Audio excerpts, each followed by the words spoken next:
Hello to you and happy Easter. He is risen.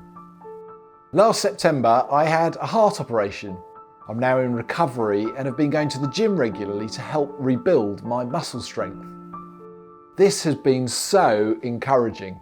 It feels wonderful to have a body that's functioning as it was originally designed to, once again. Unsurprisingly, I've come out of the experience with an even greater sense of mortality.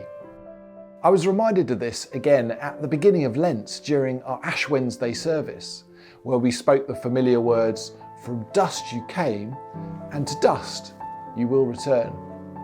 Being dust is not a particularly fashionable message today, nor has it ever been. The world often demands strength and certainty and confidence. To hear that we are dust sounds weak or even foolish. We know from the Bible that the message of Christ crucified was perceived as foolishness too. Paul writes to the Corinthians, "For the message of the cross is foolishness to those who are perishing, but to us who are being saved, it is the power of God." The Bible offers a persistent narrative of victory and strength through weakness. We see in the Bible that God uses people like Joseph, Ruth, and David, along with many others, whose faith turned weakness into strength. In one of CMS's latest videos, we meet someone else who has shown strength through vulnerability. Her name is Helen, and she lives in a refugee camp in northern Uganda.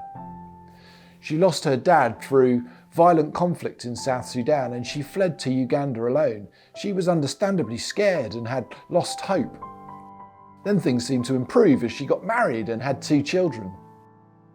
But tragically, her husband died of cancer, and Helen says she was traumatised and had suicidal thoughts. I can't imagine the suffering she has been through. But through Bible stories that people like our local partner Sam Malish shared with her, along with counselling sessions, Helen says her trauma has been healed, and she was then able to help her neighbours who had suffered similar experiences too. She says that she is now free from trauma and that it is Jesus who has done this.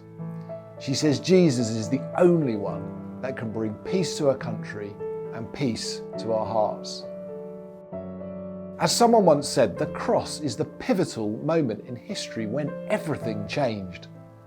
The evangelist Glenn Scrivener says, "The gospel has transformed the world over these last 2 millennia. The movement was beginning, then lives were transformed, then communities, then cultures, then everything." And this is what we long for at CMS. So if we're feeling weak this Easter, we can draw inspiration from those around us and those that have gone before. And most of all, we can continue to draw inspiration from Jesus. As Philippians 2 says, "Being found in appearance as a man, he, Jesus, humbled himself by becoming obedient to death, even death on a cross. Therefore, God exalted him to the highest place and gave him the name that is above every name, that at the name of Jesus every knee should bow, in heaven and on earth and under the earth, and every tongue acknowledge that Jesus Christ is Lord, to the glory of God the Father."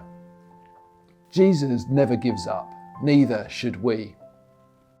May we experience more inspiration than ever before this Easter, for he is risen, and that changes everything.